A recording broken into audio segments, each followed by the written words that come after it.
Opak Ruth nyikwa Ramogi kamana nya kuom Ramogi TV kaneno ka Nyasaye oyie wachoka chope chenro maro imore sani saa 3 wantiere ka gi Wilson Ochuka jaka buoch kobita kaka jaloko marwa bang'e buch jopiny mobro go mbaka gi wendwa modhial mabe osechopo e studio seche mawuoyo kodi ni en Oduor Ong'wen en jata tije ODM osebedo ka timo yiero kuonde mopogore opogore ntiere mosedhi maber ng'eny gi odhi maber to ntie moko mang'ur bende nitie obro penye ni ndalo mosebedo ofisa ang'o minyalo tim mondo ming'ur mang'eny mawuok e ODM yiero ni obed ni onge mane mbaka modhi go gi jaduong' Oduor Ong'wen mabe osechopo ka en jata tije mar ODM an kaka pile nyinga Trevor Ombija jandingo panga jonyakach dendo nombija taya nyakwar guok ocha pesa magi weche manyien ma wan go Katek wan gi power kaka jopiny ka gidwaro ni jogi magine magihero mondo mi otimre mondo mi otiwa e party mar ODM wan kaka jo ODM watamore ODM obago yiero mag kuonde chung' od bura yiero mathoth ne otimore yor kwe ka ng'ur kod tungni moko bendo neno Honorable Falhada is forthwith precluded from accessing the presence of Parliament buildings and facilities for a period of 90 days. Speaker mar od bura Moses Wetangula okumo jo od bura moko ariyo manyorodhore ni kik ginyon alwora mar od bura kuom ndalo 90. You can be rest assured that action will be taken on those particular individuals or organizations that caused us to be in this place. Odorofa Mayande osechako sienyore Mombasa giko ne omuki ka muko mare okelo midhiero ne jogo modak machiegni.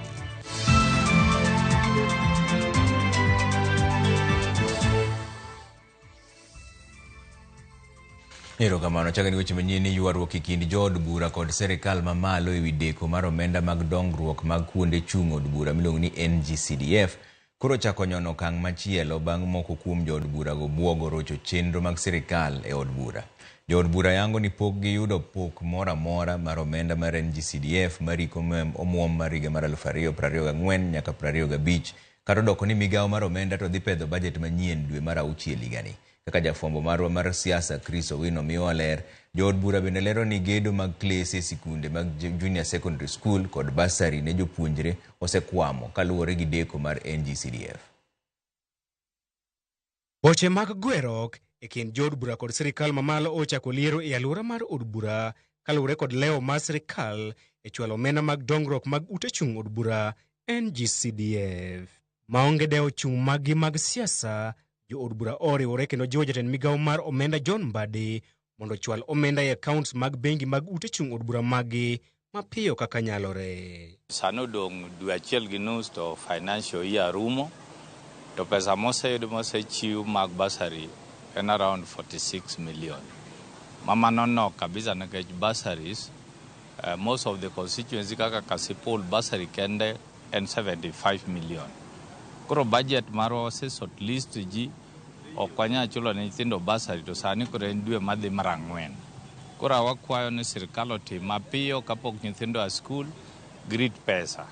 Kiweyo basari nitie budget gero schools, libraries, ng'iewo buses na kadhalika.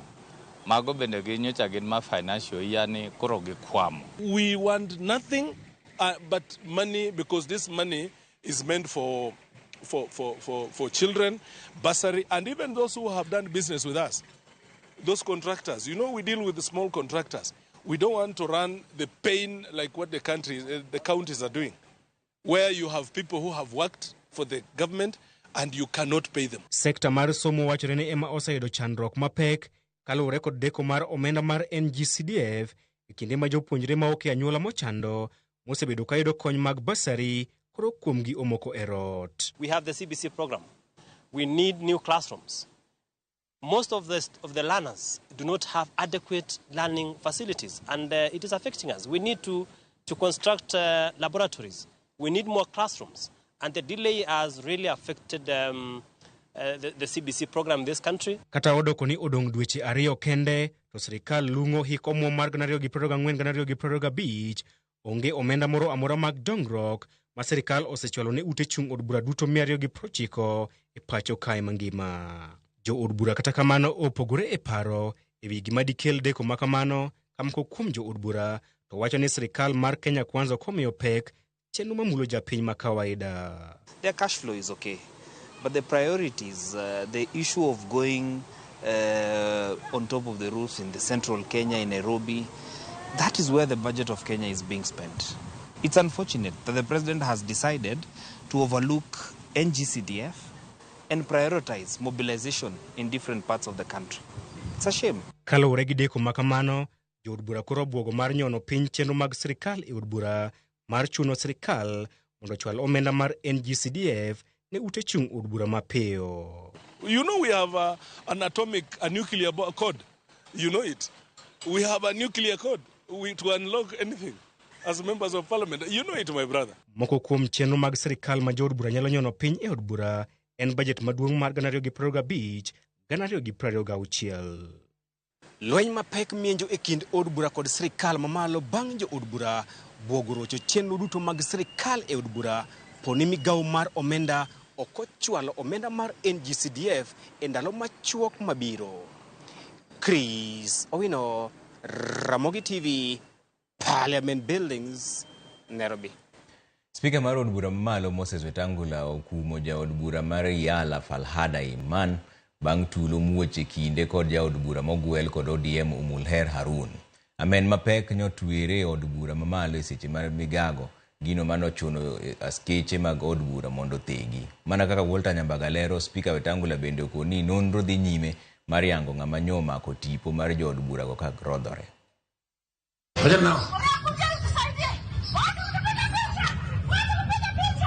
Thin ok midekre.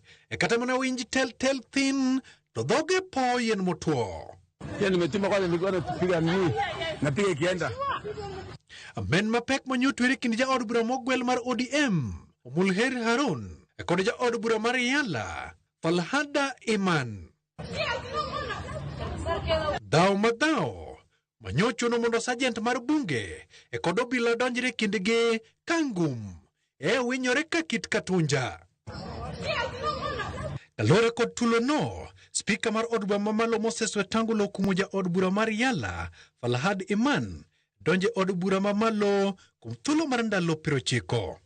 Honorable Falhada is forthwith precluded from accessing the precincts of Parliament, Parliament buildings and facilities for a period of 90 days, save on the day and time when she will deliver her written explanation to the Speaker. Wetangula ochatim makoch mar jo od bura go bende chiko Harun mondo kwang'wono. I was seeking audience with her to find a truth, not anticipating that she would throw a cup of tea at me, an incident that blindsided me. Honorable Speaker, however, at the spur of the moment, what was to be a normal conversation turned ugly. Honorable Falhada publicly attacked me, and it took the intervention of other persons to stop her. Hence the unfortunate incident yesterday afternoon. I wish to sincerely apologize to this House and the public for the incident and regret yesterday's events. Wetangula bende gisani yudo kwet kowuok kuom jo Kenya bang' yango ni obila timo nonro mar chiwo kum ne jal mane okawo picha mar jo od bura go kane muchore angum ka bund teng'o kendo keto e mbui. The issue of recording is being investigated by Parliamentary Police and the Sergeant at Arms. I don't want to have any presumptions as to who it was. Once the report comes, you'll get communication. Let me say you've ruled very well, because if we escalate this matter, it will still go to the public. And it is our duty to protect this parliament by all means. I request, Mr. Speaker, as you have guided, that we leave this matter here, because even me, as a member of the PSC, I witnessed and I saw who recorded. And I thought, because he's an experienced member of parliament, he will not release it to protect the image of this parliament. So I think, Mr. Assist to the investigations by recording a statement at the Parliament Police. Timbe jo od bura gisani keto e ratil kaluwore kod kaka chike mag od bura dwaro, kendo gisani to spika wacho ni timbegigo kudo wich. Honorable members, I've told you before, sitting in my chamber, I've watched some members here filming the proceedings of this House. And I did call one member and cautioned him because the speaker then on the chair did not notice. Let's avoid this kind of unhelpful behavior. Walter Nyambaga, Ramogi TV, Nairobi. Jaod bura ma Mathira Eric Wamumbi mabende en achiel kuom jotelo ma masawa masiro jatend piny William Ruto ne ochuno mondo ng'ad twak mare e kinde lemo mar ringre mosenindo Anne Wanjiru e kar chung' od bura ma Mathira. Ji manoyuoro liel ma nochako goyo ne koko ka gikoni osebedo konyiso mane en jalup jatend piny Kenya machon Rigathi Gachagua achaya. Ng'ur ne ochakore kinde mane jaod burano oseyo Gachagua kuom jwang'o mosenindo kata obedo ni ne ochiwore mar campaign ne Kenya Kwanza motelo ne yiero mar higa mar 2022. Johera mag Gachagua no kotelnegi kod senator ma Kirinyaga Kamau Murango noseyo jaod burano kuom diro weche mag achaya ne Gachagua kata obedo ni motelo ne jodolo nosekwero ni wach mar siasa kik bedie kanisano. Na hiyo ndio ukweli. Rigathi Gachagua hajasaidia huyu Chialini. Na kama amesaidia, akuja aseme hapa amemsaidia na nini. Sisi tuliongea, tukapeana rambirambi zetu, tukakaa. Lakini sasa umbaya ni kwamba wakati Mheshimiwa Mumbi alipata nafasi ya kuongea, yeye akachukua hiyo nafasi kuanza kutusi watu, ndio aliambiwa sasa na umma na wakazi wa Kirinyaga kwanza akaambiwa keti chini, kwa sababu hapa Kirinyaga tunakuanga na maadili. Hakuna kuja hapa kutukana viongozi na kuleta siasa ambazo hazina msingi. Tumeona pia alikuwa amekuja na basi 10, sitting capacity ya watu 50. Kwa hivyo alikuwa amekuja na watu 50 kwenye mazishi. Niulize viongozi 500 kwenye mazishi. Niulize viongozi jamani, itakuwaje ya kwamba sasa hata kwenye mazishi tunakuja na msululu wa watu ili tuweze kupigiwa makofi? Chenro mag yiero jotelo mag duond bura mag ODM manobagi kuonde chung' ute buche mopogore counties makaluo norumo ka thoth gwenge okobedo kod koko moramora. To kata kamano, ng'ur moko kod ywaruok bende nonene moko kuom kuonde chung' ute burago. E gweng' mag Nyakach e kaunti ma Kisumo, obila ne omako rawera moro ariyo ma itudo gi temo rocho yiero mane obagi kono. Jafwambo maro Ali Abich miyo ler mar wachni. Bura mar ODM ne otieko yiero kuonde chung' ute buche mopogore kane en yiero tielo mar adek bang' yiero mane obagi e tesende mag luto ombulu kaachiel kod wards mopogore. Chenro manotim gi kwe maonge tulo e counties ma Kaluo kata odoko ni ng'ur moko to nitie gwenge moko kaka nitayo chenro no. E kaunti ma Homa Bay chenro ne odhi nyime e kuonde chung' ute buche mopogore gi kwe kae kar chul bura mandhiwa matulo ne omuoche e kinde mane timo yiero mag wards mopogore. Yiero ma kamano ne otagi kwe kata odoko ni nitie kuonde ariyo mane tayo chenro no. E kar chund bura mar Angwe kaachiel kod mano ma Karachuonyo jotelo mane oyiero lemo mopogore ne opuo chenro no ka gisingo biro medo tego duond bura no. Kendo watimo yiero leaders wa bende ji 77 from sub county level. Mang'ama wacho ni yiero moro ni ani kia chachni moro nitie Rangwe awan gi yiero kendo wayiero peacefully wayiero gi kwe. Weche moko madhi konyo gi koni nyaka warit chama kendo donwa chung' motegno ne chama ma ng'ata ma wale chambwa kae. ODM nigi luor. Wayiero gi muolo gi ng'wono ma jo Karachuonyo kawuono yiera kaka jakom mar ODM ma Karachuonyo. Wan kaka mine wa support chama mar ODM kendo wachungi chama motegno. Omiyo agoero kamano ne mine ma Karachuonyo. Kendo wacho gi duol maduong' na dhi tiyo ne mine ma Karachuonyo. Kata kamano moko kuom rowere ka chud bura mar Angwe to ne onyiso chwang' margi ewi kaka ne ota chenro no. Kama kuom rowere mag ODM ka chud bura ma Homa Bay town to ne opuoyo rowere wetegi e kaunti mangima kuom ne nyayo kwe kinde yiero no. Wan kaka jo-Angwe wan gi wards 4 akwayo yiero mar constituency ka jo ward delegates mano yier te ema timo yiero. Katek wan gi power kaka jo piny. Ka gidwaro ni jogi magine magihero mondo mi otiwa e party mar ODM. Wan kaka jo ODM watamore kendo wakwero wach ni okang' mager. Wadwaro ni wachung' motegno. Wadwaro ni youth oyier youth mok ni jatelo en jatelo. En gi ng'ate moro wach ni en youth to en youth. To ka en mar jodongo dhi e mainstream ilere ng'ama biro lero kodi yo. Agoero kamano ne youths manowuok kawuono te modhi election Ma election otimore maber maonge ng'amogo, maonge ng'amobeti, makoko kowuok. Yiero makamano bende odhi makare kaunti ma Kisumu, kama jotelo manoyiere lemo mopogore ne onyiso mor margi ewi kaka ne ota chenrono kata odoko ni sub kaunti ma Nyakach. Obila ne omako rawera moro mane dhi temo rocho chenro mar yierono. Wan kaka jo Kisumu Central kendo watimo yiero gi kwe, watimo yiero gi officials te e migepe te kochakore mainstream, Women League, Youth League, nyaka the Disability League. Atiyo chiwo nafas ne youth achiel mabe donjo mondo yale constituency ma weche mag yudhe ne mowinjo to ridore godo piny mondo yudho ng'e gima dhi mbele party marwa mar ODM. Sane wajombe Kisumu Central constituency waseneno unity and harmony. Abro tiyo ne jowa kendo abro temo ka sasa mwabede e meeting mora mora. Jok madhi keto mbele gin persons with disabilities. E kaunti ma Migori, yiero ma jotelo duond bura mar ODM e kuonde chung'ute buche mopogore e kaunti no ne orumo gi kwe ka jotelo mano yiero lemo mopogore ne osingo medo tego duond burano. An gadier ni result mwagolo ni en result man gi ndhadhu kendo jopiny oyie kode. Ne jonyatike kabisa erokamano kuom yiera kendo wan kaka jonyatike wawacho ni ODM nyatike ka en ODM zone ma ka oseyierwa kako yierwa ne wadwani mondo wabed motegno wabedi ofisewa mondo wati ka wachomo 2027. Ka kaunti ma Nairobi, jaod bura ma Makadara George Alado ne onyiso mor mare bang' kane oyiere Nyalodia kaka jakom ODM ma Makadara. Nataka kushukuru kwanza wajumbe wa Makongeni Ward mahali nimechaguliwa kama delegate katika polling center ya Joseph Abudo. Imekuwa unopposed, sikupigwa na mtu. Sasa nimepata kibali ya kugombea tena kiti ya chairman ya county ya Nairobi. Alia Beach, Ramogi TV. Jod bura koro golo milome ni thoth mbalariany mag sirikal ochomo podho kaluwore kod yo marach matend somo go tiyo kod omenda mag sirikal. Komiti mar od bura manodadho moko kuom jotend mbalariany kamoting'o ma Embu kod Technical University of Kenya yango ni thoth jotelo go tiyo arietha kod omenda mag sirikal nyaka chenro ma ok opuodhi. Simpros Okinda nigi ler.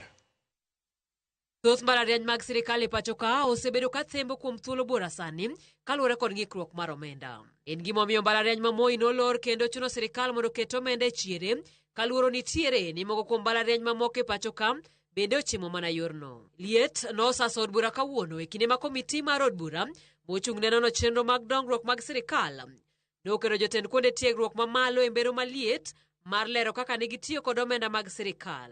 This contract was extended a number of times and it raises a number of questions. Was this extensions within the required period or was it done after the contract had expired? And were they approved? Were they approved? Is there any minute from the council? Or could it be professors running this institution as personal property? Vice Chancellor Mambalariany ma Embu Ngire Daniel Mugendi dhoge nomoko e kinde mano penje gimomiyo chenro mag gede mbalariany no leo kod gima nomiyo ojulo budget mar chiemo e ikomenda mar 2023-2024. How do you revise your expenditures upwards with no regard to without seeking for approval? Vice Chancellor, Embu, University of Embu. And you see, if we cannot tame this behavior, it is dangerous that the Vice Chancellor decides how much to spend and how much not to spend. Kocho petela paga chiel nochuno komiti mondo chiw kum mar chulo omenda moyo milion 3 ne jatend mbalariany no kuom rem duoko penjogo kaka owinjore. 3.844917 payable in 6 months. And not from the university. The Vice Chancellor must pay from his own monies. Chalma kama ne oidho ngase kinde dadho jatend kar tiegruok ma Nairobi National Polytechnic mano laktar Glory Mutungi. Why didn't you get the aging analysis from the system at that time? Your finance officer is telling us he complained he had to call those people. So you are contradicting yourselves.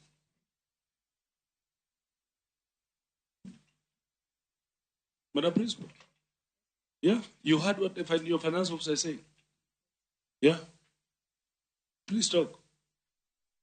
Yes, he has corrected by saying that the system still gave what was required. So he was lying. Piny norwenyo Glory gima nomiyo neno malich ka gima ok owinj kata dhok mipenje godo kaka omenda notie tat somono. Did you understand the question? Yes, I understood. Please proceed and answer. Chair, what I would say is that the difference in the statement of TJs, the net answer of the... Sorry? Jakom mar komiti no koro nyiso luoro ni thoth mbalariany tiyo arietha kod omenda mag sirikal gima kidek podho thothgi kogolo siem ne jotend mbalariany go ni biro kawnegi okang' mager mar chik. Universities, most of them are going down. And I think as a National Assembly, we are trying our best to ensure that we avoid a scenario like the Moi University scenario, where now even students go up to 8 years without graduating, which is a very unfair thing to happen. We are monitoring TUK very closely. We really have a lot of problems in the TUK, where some of these institutions cannot even pay cannot abide by the statutory requirements. The retirees' money, pension, and all that. Mbalariany ma Masai Mara bende sani kalo achiedh nade mathoth ka od bura singo mar nono chal mare machiegni ni mondo rese kapok opodho. Simfros Okinda, Ramogi TV. Gikone to koro apisas mag jolweny ne oruombo piny ot moro mar gorofa 11 ma yande oleng'ore alwora ma Kona, Kilifi, e od bura ma Mvita, Mombasa County. Odno mane pod igero ne oleng'ore bang' dier ode sienyore jumachiel mosekalo. Ne otege kod miruti manomuoche moruombe piny maonge masira mora mora kata obedo ni yiengni mare to nobwogo alworano. Joja oko nigi ler mar wachni. Gikone to koro od gorofa 11 ma yande mono jodak ma Kona, Kilifi nindo kaluwore gi leng'ruok mare ne oruombe piny gi apisas mag jolweny mane omuoche gi miruti.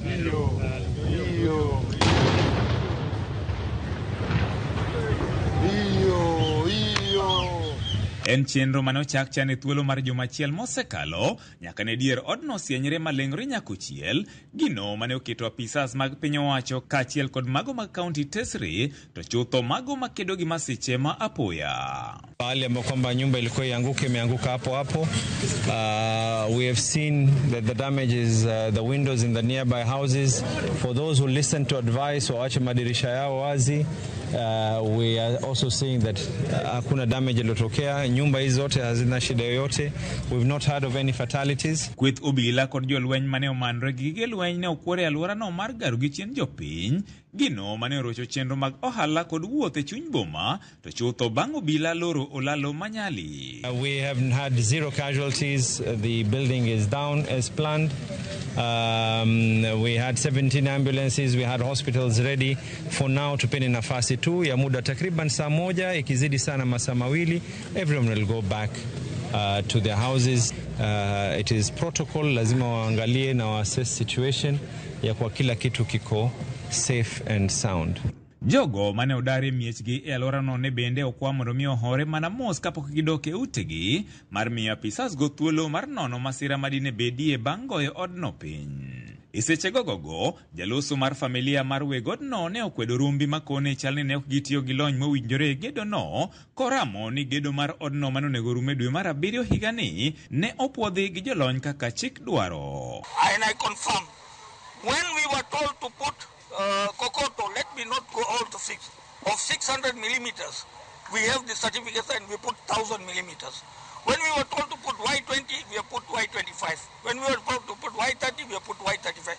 Now, we had already applied for 6 floors. You are right.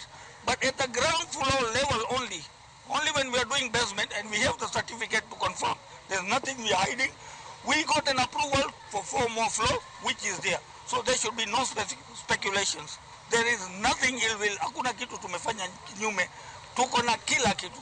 So in case anybody wants this thing, we can make a file and we can produce it.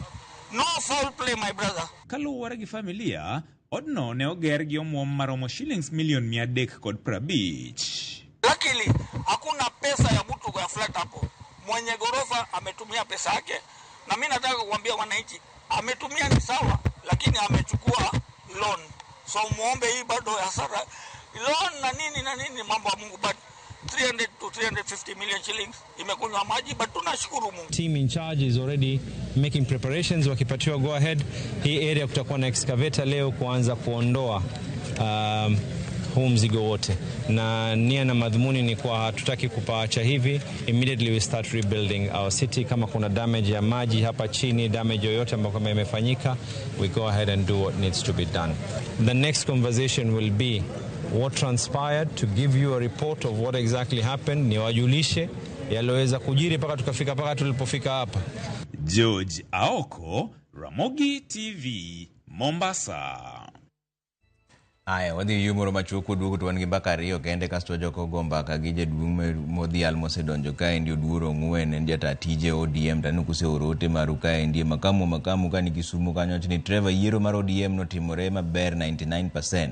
1% en kawaida mar democracy. Kaso lanejo Kisumu teni kinyi let Ken Nyagudi donjo saa 4 airport gindege, then body terror sports ground for prayers and then viewing. Mano kaso chuko ndoka ndini Trevor musno duoro ng'wen. Mano senior party ODM hierarchy kavana hinya makamu eno kantire kendo ni kwe ne anyuola mar Cosmas Onywera kage ikore mar kowe kata mariko babane mano chieng Friday tarik 11 ma Ogai Philip Ochieng erokamano Ogai. Sama chile benentire kae ndi Trevor jamaja kom Gideon Ochuka wuod Kabondo Trevor imurane ni ka wan ga paya wantire ka kama ber anenigi news no kani maler ka Bondo ka indi Homabay ka indi one code governor Maru Honorable Gladys Wanga kagin code MP Honorable Ivo Bara okwayo jo wanigi we kelo kokwe party nikech party okwako piny ngima oken marwa kendwa mano jakom Gideon Ochuka wuod Kabondo erokamana ahinya neno kantire Akida David hotene Trevor yiero mar ODM rach kamora mora nyaka walok strategies brunjo gima Akida David wacho kanyo kaso rentire jakom Gideon Ochuka makabonda se wacho mano kaso mane kamwa dhigo de yueyo daka matin Collins Obuon kata ker mar chokora joni Kenya mangima waneno Ramogi TV ka wanelo red ka endi kod jalupna ker Karan musna mama Rosalina Obuon Nyokongo erokamano udugu bang daka matin kikidhi mabura ahinya.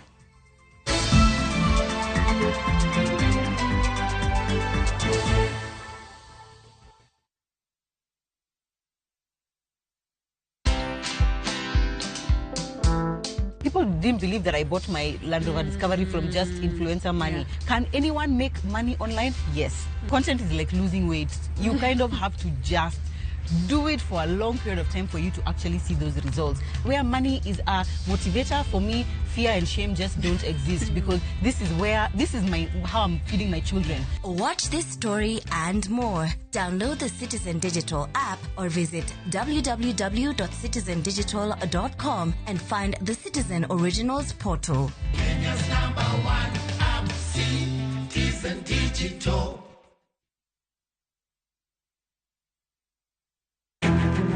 Wakeloni chenro mar ohala kod lony gi dongruok mopogore opogore. Ohand kinjusi nigi pesa kitimo gima dwarore. Weche makende moa kuom jogo makelo lokruok e ngima dhano. Ohala ber nikech ohala puonji managerial skills. Lek ma in go iriembe mineni gigo chopo. Chakre gi jogo mane ochako ohala manyien. Kalure gi kaka nachako gi kuma achope. Ohala ni en ohala maber. Nyaka jotelo molony e timo ohala. Akwa jodala wate odogi ohala. Ne pek mane gikalie. Pod waonge uhuru mar ohala. Loch mane giyudo kod kinda mane gitimo e manyo gik mabeyo beyo. Ka ohala ok nyal chako project ka ionge gi market. Tudri gi Cleophas Oluoch e ohala gi mwandu. Tich ang'wen ka tich ang'wen chakre saa 1:45 otieno.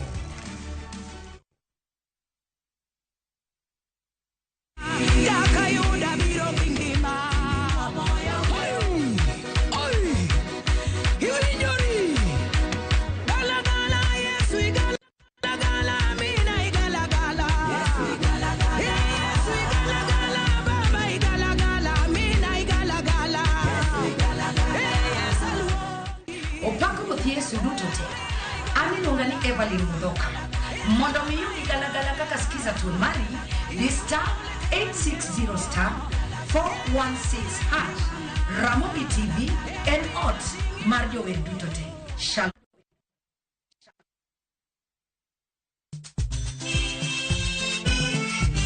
Negin sigendni lakini aningene samini bazuma najichwadi tu Nyiseche mag thum mane oda. Mimi nalo jambo la nisombo akili. Wadwaro ng'eyo kama gik moko duto ne odhi maber kod kama ne ok odhi maber. Ole ni chiega to jonyuol ne jolemo kabisa. Ko nyoke dwan japo monyo nyargi. Koro no bimo maya olega. Ng'e wende, weche mopondo kod chiwruok mane omiyo gibedo jothumbewa. Atemo kano sigana mag joluo. Gini chakruok mar gimoro nyaka bed ga gi gikone. Safar ma wan go mar music mar thum en safar mabor. Riwri kod Solomon Atito Kafaya e chenro mar ng'e jothumbewa. Tich Abich, Sari Okinyi, kik bai.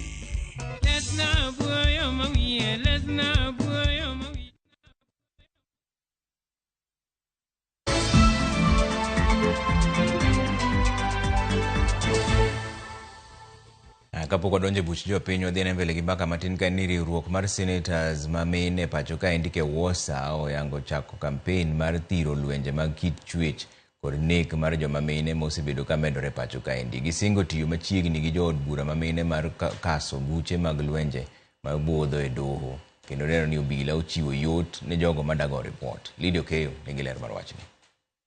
Medruok lwenje mag kit chwech kod nek joma mine pacho ka osekelo midhiero ka riwruoge mopogore opogore medo manyo yore thiro lwenje makamagi. Riwruok mar senators ma mine e pacho ka Kenya Women Senators Association bende oyango ne gin kod chenro mar tero campaign mar kedo gi lwenjego e kor gwenge ma Thurka.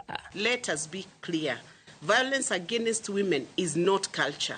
It's a violation of the law, and it must be treated with the full weight of the justice it deserves. Let this statement serve as a call to action for the government, for parliament, for law enforcement, and for every citizen of this great republic.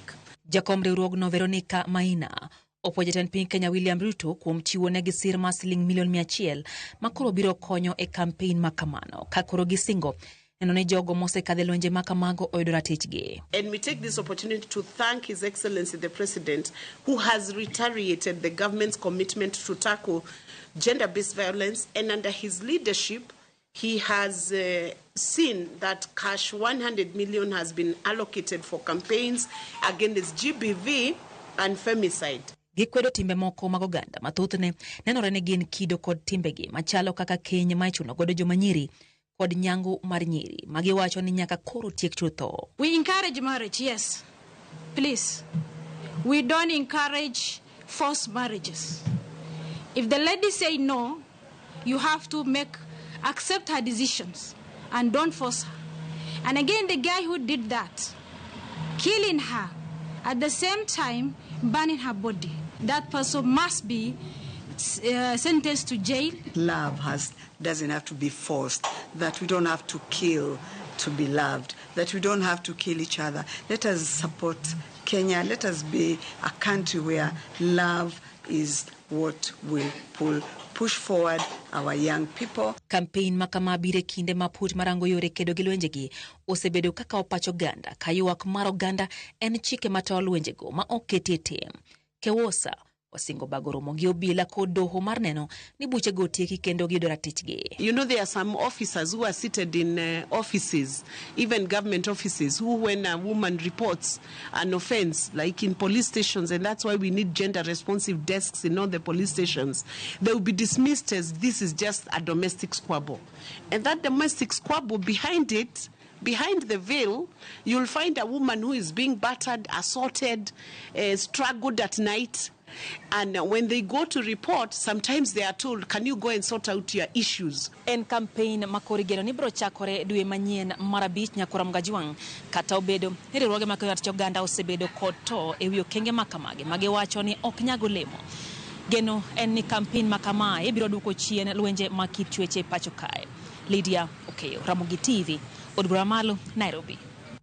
Jatend migao mar gedo mar apaya piny kod chal mar ndara Davis Chirchir ne ochopo e nyim od bura mar Senate mar duoko penjo ewi moko kuom okenge mag dongruok e sekta no kod weche mamulo masira mag apaya mosebedo katimore pacho kaendi. E nyim od bura no, Chirchir nosingo ni migao mare oseketo okenge mag jiwo chenro mag medo kwan picha mag CCTV a piny ma pacho ka mar mako jogo matiyo marach gi ndara kendo mariembo matek. Senator ma Kisumu Professor Tom Ojienda bende ne okawo thuolono mar penjo chal mar tieko ndara mawuok junction ma Muhoroni nyaka Mamboleo. Jatend migaono nowacho ni chenro mag gedo mag ndernigo moriwo koda kama wasi nyaka Katito pod ni rameny mar sirikal kendo gin gi chenro mar neno ni orutiekogi kaluwore gi tiye mar budget. You may or may not be aware that we are currently working on implementation of a number of cameras in our cities, and so it's not so much the testing; it's more of the budget. And so we will move quickly to ensure that we do deterrent when road users know that our cameras are available and watching them, or when we know we are being watched, we tend to really do what is right.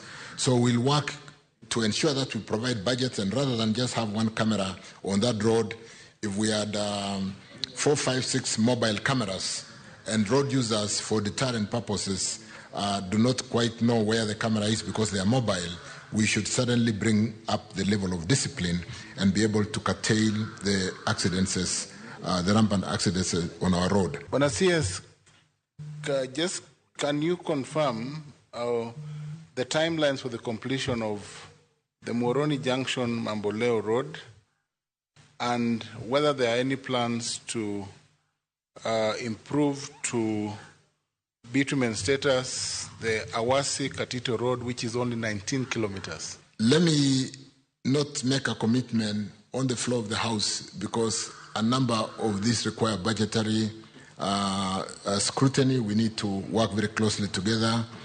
Professor, we can sit down and look at level of accommodation on the basis of prioritization of roads in the county, but more importantly, to say we currently have commitments on our ongoing projects totaling to about 2.1 trillion Kenya shillings. And for the budgeted allocation of about 50 million every year, that would take us about, 20, 30 years. I don't want to say 40 years because 2 trillion divided by 50 is 40. And then so we really need to tread very carefully and do proper prioritization, do proper affirmative to ensure that we are building Kenya in an equitable way.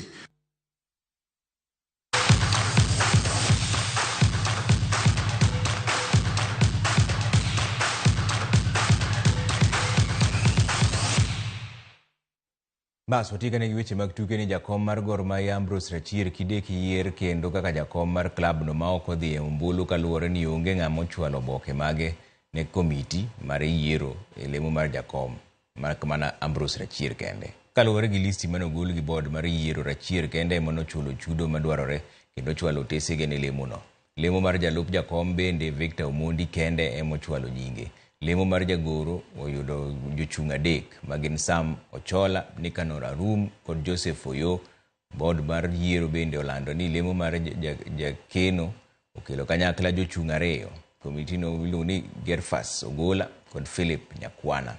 Nyaka chop sama koro ne wadhi yamo ni do mawinjo ng'ur e weche tuke mag pokno olando duoko mar ng'ur manochwal gi jachung' mang'ur ni e kwan mamalo mar omenda monego beni chiwo mondo ket nyingi e listi.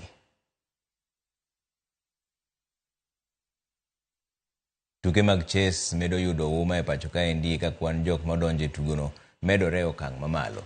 Andrew Willi men jalup jakom mar tuk chess e Kenya kaendi owacho ni tugono dhi bedo gi uma moloyo e kinde mabiro, kojiwo jopuonjre kod oganda mamoko mondo miyo tugono pek mowinjore nolose sa piem mag national e kind sikunde mag primary e tugo mar chess manotimore Mangu High School. Willi nowacho ni gigeto keto chess kaka achiel kuom tuke ma oher moloyo pacho ka.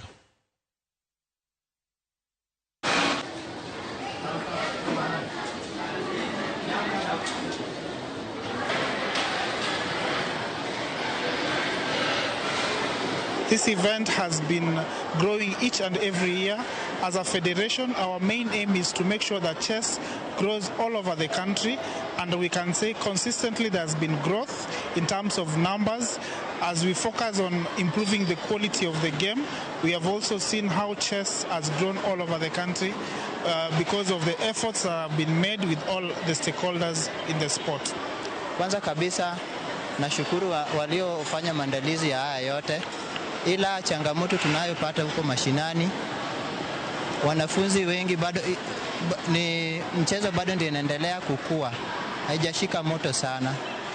Sasa ombi langu kwa serikali wazidi kutusaidia kwa kutupatia backup.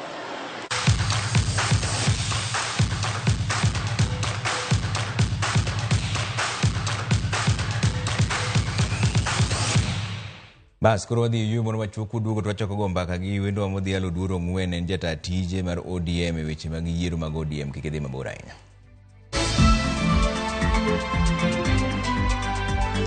Akona mic tayari.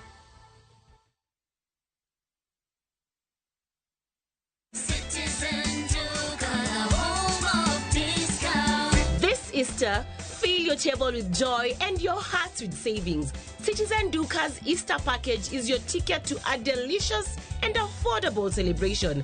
Get 2-pack of 2 kg wheat flour for 270, down from 290. 2 kg of premium basmati rice for only 589 shillings, down from 767 shillings. 1 liter of cooking oil at 299 shillings, down from 350 shillings.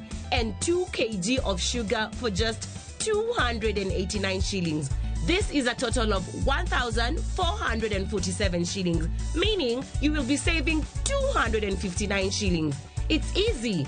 Dial *487*5#. Select your package, make your payment, and pick your package at any Quickmart supermarket near you. Citizen Duca, home of discount. Okinyal wei ma okinyiero. DJ Kapak Selector. Idwa dhao dong.